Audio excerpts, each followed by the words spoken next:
Hello students, today we have to study strain gauge transmission dynamometer. Let us take a review of dynamometer. A dynamometer is a device used for measuring the torque and brake power required to operate a driven machine. Already we have seen this in last lecture, and the classification is of two types. Number one is power absorption dynamometer and number two is power transmission dynamometer. What we have seen in power absorption dynamometer, that power absorption dynamometer, it measures and absorbs the power output of the engine to which they are coupled. It means that for absorption dynamometers, the power is absorbed and it measures the power output of the engine to which they are coupled. Okay, and in this category, in last lecture we have seen AD current dynamometer. Now today we have to give stress on power transmission dynamometer, and in this power transmission dynamometer, the power is transmitted to the load and the load is coupled to the engine. Then it is measured and indicated on some type of scale. These are called torque meter also. So again repeating, power transmission dynamometer means power is transmitted to the load coupled with the engine. Okay, and from the load that transmitted power is measured and indicated on some type of scale.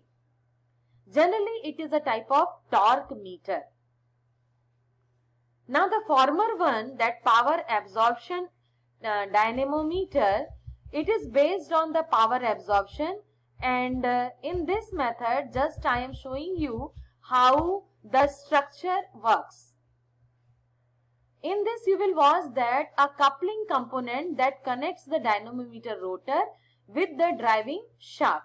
There it is a coupling component. This one is the coupling component, and in this coupling component what it performs, that it connects the this is the dynamometer. It connects the dynamometer rotor with the driving shaft. Okay, here is the engine. Here is the engine, and the engine shaft is coupled with the dynamometer rotor shaft. Before connecting to the dynamometer, the speed of the shaft can also be measured by using a tachometer instrument. The tachometer will become our next topic for lecture.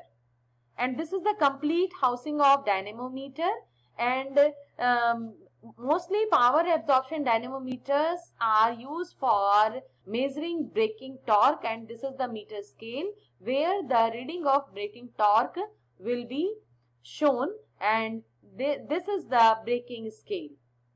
Okay, so here is a general view of absorption type dynamometer.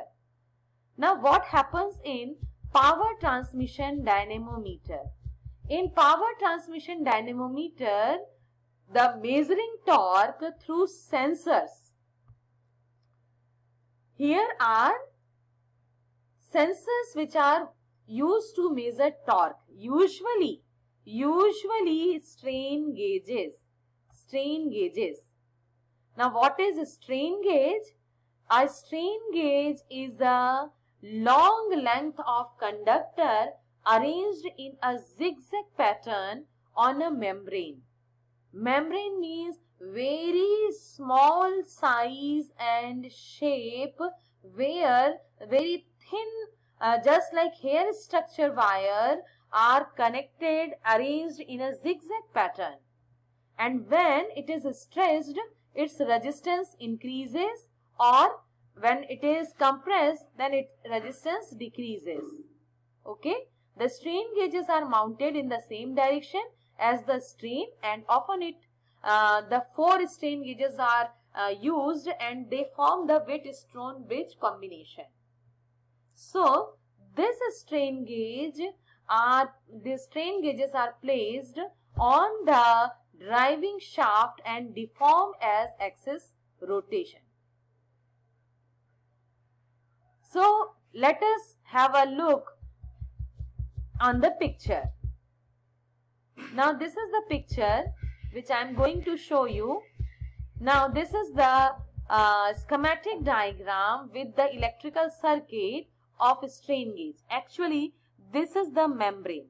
This one is the membrane of strain gauge. Okay. Here what you are watching, that this is the hair-like structure, and what is its size in millimeter? This complete membrane structure is of millimeter size. So this hair-like structure of specific wire is arranged in a zigzag manner, and if this complete membrane is stretched or compressed, accordingly the resistance at these two terminal points, these points at the end of the wires, the resistance will change, and according to the change of resistance, the voltage or current taken in this scale will be changed. Okay, here this is the structure, the actual structure, and this is a single strain gauge, and such type of 4 strain gauges are pasted. Here R1 is for one strain gauge resistance, R2 is other strain gauge. What is happening actually, this is a beam, and at the bottom strain gauge 1 is connected, and at upper layer strain gauge 2 is connected, and at some distance strain gauge 3 and strain gauge 4 are also connected. Generally if it is connected in the center of the shaft, then the strain gauges are connected in opposite two sides, and if there is deformation of beam in one direction only, it is going upward and downward, then for accuracy we use 4 strain gauges, 2 at the upper layer of the beam and 2 at the bottom layer of the beam, and its internal structure is this one. Okay, applying varying load on the strain gauge will change the resistances value. How? Strain gauge R2 and R4 will be stretched, while at the same time the bottom layer strain gauges R1 and R3 will be compressed. So there will be tension and compression, and that will combinedly give very accurate reading output in the meter scale.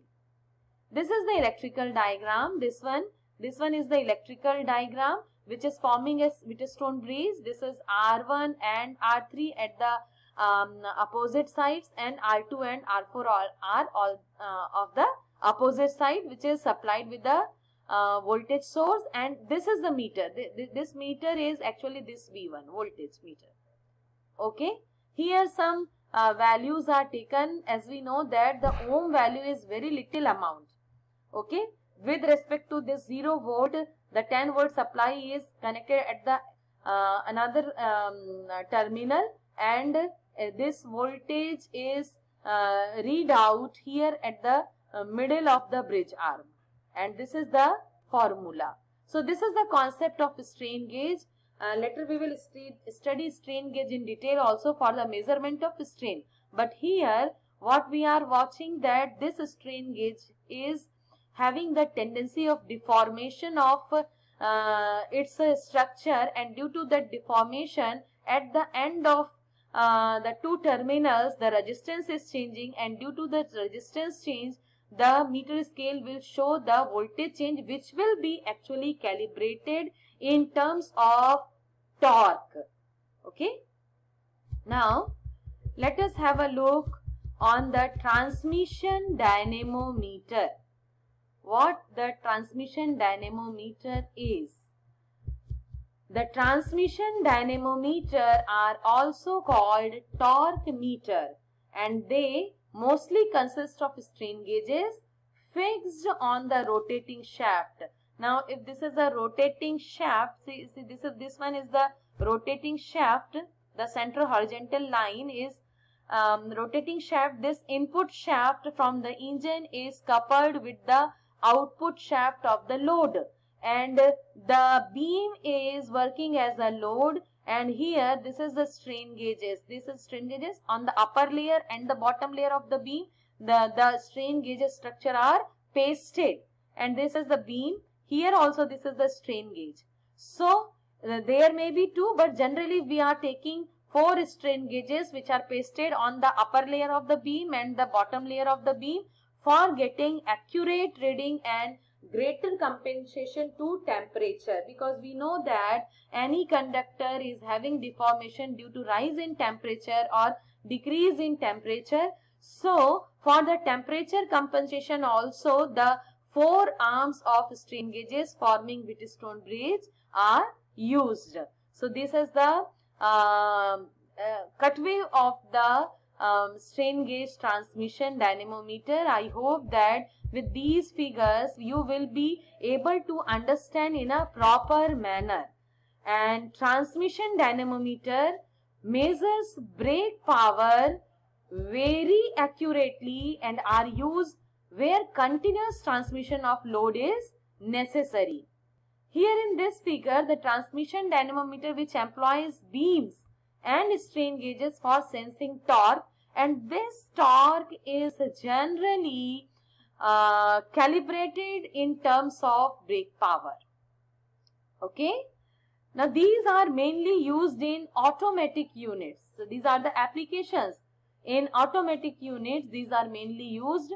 And transmission, strain gauge transmission dynamometer is used where the direct measurement is not possible. The direct measurement of power is not possible.